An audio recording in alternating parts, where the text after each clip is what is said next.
In this lecture, we're going to talk about how to say what you need to say in your lectures. So we're just going to look at a bunch of different ways to come up with your content and ways to relay that content through your microphone to create your lectures. And my hope is that once you're finished with this lecture, you'll be able to choose one of these methods that fits your style, your own personal style, and allows you to be much more effective with creating your lectures. So here are several different ways that you can record your audio in your lectures, and then I'll go into the more detailed pros and cons of each of these. There's rehearsing, writing scripts, using a teleprompter, reading from a teleprompter, creating a more of a loose outline, and then there's freeform or just straight winging it. So first, let's talk about rehearsing. And we'll talk about the pros and cons of rehearsing what you're going to say on your lecture. Pros. Practice makes perfect. So if you rehearse a given script enough, if you spend enough time on it, you can really get it dialed in to make a really high quality, very effective lecture. It also improves your flow because every time you rehearse it, you become more comfortable with the material and your transitions between sections and topics become smoother. You can also refine your content as you go, so if you rehearse something once and it sounds awkward, you can go back in, change the way that you have it written, and improve it.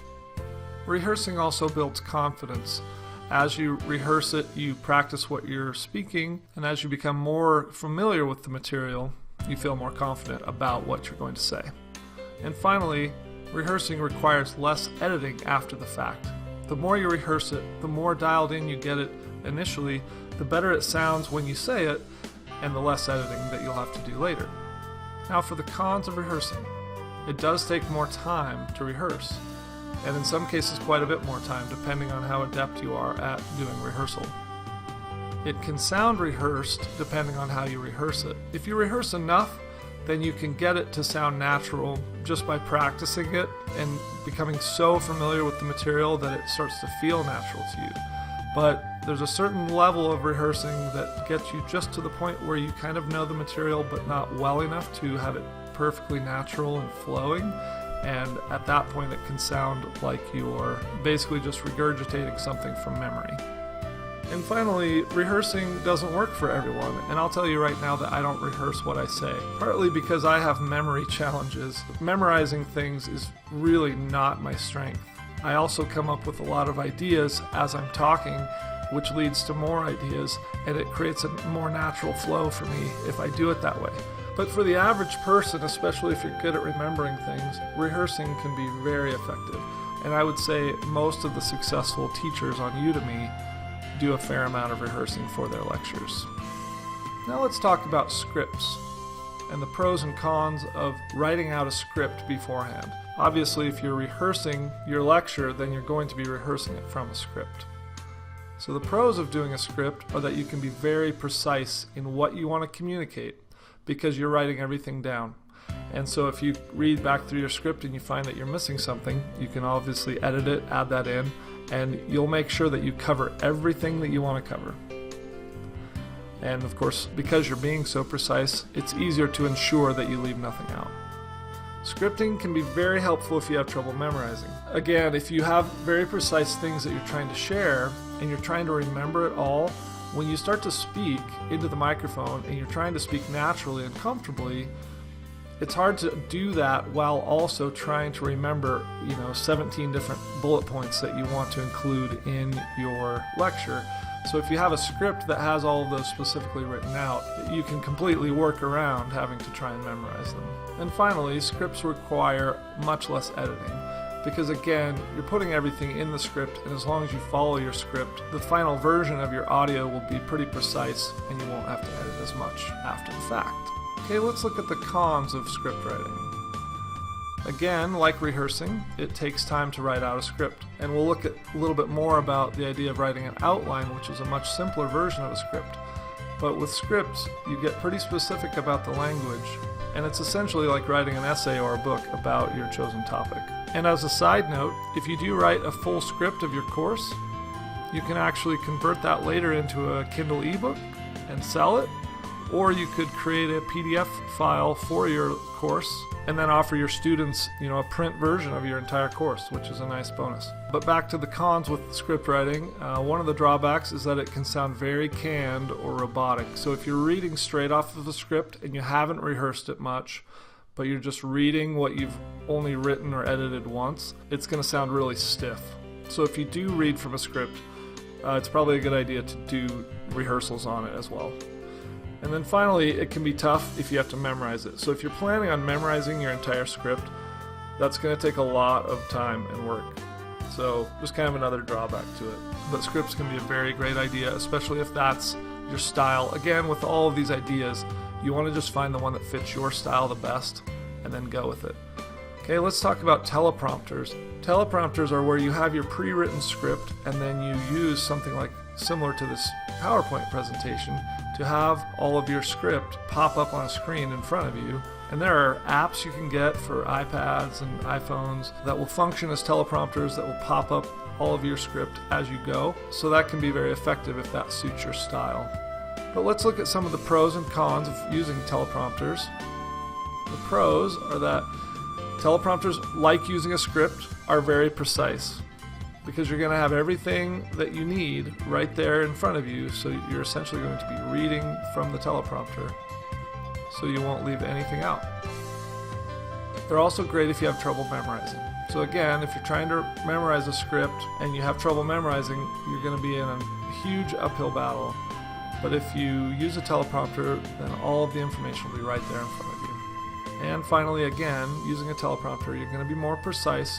You're not going to leave anything out, and that's going to require less editing after the fact to clean up your mess. Okay, let's look at the cons of using a teleprompter. First, if you're using a teleprompter, you're going to have to write a script, and it requires time to write that script. So it's the same thing, but the teleprompter is just adding that extra benefit of having your script prompted right up in front of you on the screen. And again, if you don't rehearse it a lot, then it can sound really canned or robotic because you're essentially just reading a script. And unless you're just really good at translating a written script into a natural flow, it's going to sound pretty robotic. But I do know a lot of Udemy instructors who use teleprompters pretty successfully, so if that fits your style, it's a really great idea. Okay, next let's look at outlines. An outline is basically just a much looser version of a script. So instead of writing out every word, you can use either bullet points or headlines to basically just create an overview of what you're going to write about. And essentially this PowerPoint presentation that I'm using in this lecture is a great example of an outline. It has different headlines for the main topics that I'm talking about, and then it has bullet points for the more specific details of each main topic, and it keeps me on track, makes sure that I don't miss any critical points, but it's a lot quicker and easier to write than a full script. So let's look at the pros of using an outline. Well, like I say, it keeps you organized because it's going to make sure that you cover all of the thoughts that you want to have included in that lecture. It helps you create good flow in your lecture because it's just going to show you exactly what to talk about at any given moment in your lecture so that you don't miss anything. And it is really nice in that it takes less time to write than a full script. And you can make outlines as loose or as detailed as you want. It could be as simple as 5 different bullet points laying out your main topics, or it can be as detailed as this lecture, or you could even make it more detailed, closer to the detail of a full script, just whatever suits your needs. And finally, using an outline allows for more natural flow, because you're not going to be reading from the outline. You're going to be using your own words, your own voice, but the outline is just going to help you to keep on track. Okay, let's look at the cons of using an outline. The first drawback of using an outline is that it's going to be less precise than a script. So again, because you are just doing an overview of the lecture, you're going to need to remember the detailed points that you want to share. And if there are a lot of really specific or important details that you can't leave out, then a loose outline is not going to cover that as effectively as a script would. But besides that, outlines are a great idea. Even if you are writing a script, even if you are rehearsing, even if you are using a teleprompter, having a good outline is a great start to your lecture. And really, every time I create any lecture, I always write an outline. If nothing else, it's just almost like a brainstorming session to come up with what you want to talk about. And that way, once you look at the outline after the fact, after you've created it, you can easily glance over that outline and make sure that it includes all the points that you need and that it's not missing anything. So then you can go back and add things if you need to round it out a little bit more to make the lecture more full, effective, and complete. But it's always a good idea to write an outline, regardless of what other style you're going to use here. And then finally, let's just talk about going freeform for your lecture. Freeform is just what it sounds like. It basically means you sit down at the microphone and you just start talking. And much like rehearsing or script writing, freeform is great for some people and terrible for other people. And it's a matter of kind of knowing who you are and whether this style is going to work for you or not. If you are an expert on your subject and you know the subject inside and out, freeform might work great for you. Maybe you've already taught the subject for years and you're used to speaking about it in front of people. Then it's going to be really easy for you to just sit down and basically speak your lecture, maybe without even having an outline. But it really does depend on your level of experience and just your level of comfort and confidence when talking in front of a mic. So let's look at some of the pros and cons of doing it freeform. Pros are that it allows for maximum flow. So when you haven't scripted anything and you haven't even created an outline, your speech is going to be as natural as it can possibly be because you have nothing getting in the way of your natural flow. And your goal in any lecture is that you will sound as natural as possible. The other benefit is that there's less prep time. Well, actually, there's no prep time if you do it freeform. So again, if you're an expert in your field and you already know the information inside and out, you don't have to prepare anything. You just sit down, hit record, and start talking. Okay, so let's look at a couple of the drawbacks. First, it's less precise. If you're not an expert in your field, then there's a good chance that you're going to leave things out and that you're not going to cover all of the detailed points that you're trying to cover. It's also going to require much more editing. If you are an expert, then you might be able to just freeform it perfectly as if it was rehearsed already, because essentially you have rehearsed it if you're an expert. You've probably done it a million times. So you can just sit down, do it smoothly the first time, and you probably won't have to do editing. But if you're not an expert in your field, then doing it freeform will require a ton more editing after the fact. So that's really it for the drawbacks of it. So let me just tell you a little bit about how I do my lectures.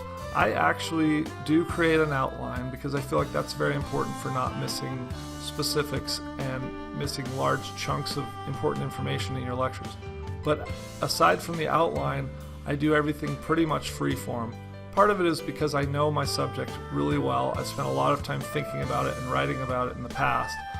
But part of it is also just my own personality style. I'm not good at memorizing, and I really don't enjoy rehearsing. In some ways, the more I rehearse, the more canned and the more awkward it sounds, unless I just really spent hours and hours and hours rehearsing one lecture. But that's very inefficient for me. For other people, that's going to work great. And to be honest, I don't necessarily recommend doing it freeform because for most people that will not work because it will just sound kind of awkward and you'll basically miss a lot of the important points. But again, it is really just your personality style and what works best for you. And the other reason I don't necessarily recommend it is because it requires much more editing. And I'll show you later how I record and edit my lectures, and I spend a lot more time editing than I do actually recording the lectures. But I actually enjoy that part of the process, and I have a little system that I've created to do my lectures freeform, but I basically edit and modify the information as I'm doing it freeform. So I might say the same thing 3 or 4 different times while I'm recording it, and then I go back and when I edit it, I pick the one that sounded the most natural and flowed the best. So in a sense, I'm actually rehearsing over the live mic, and then I just edit out the rehearsal. So those are basically the different ways to record and organize your lectures. Look through those again, listen to this lecture again, and just decide on the one that works the best for you. And that way you'll get the most out of what you're going to record.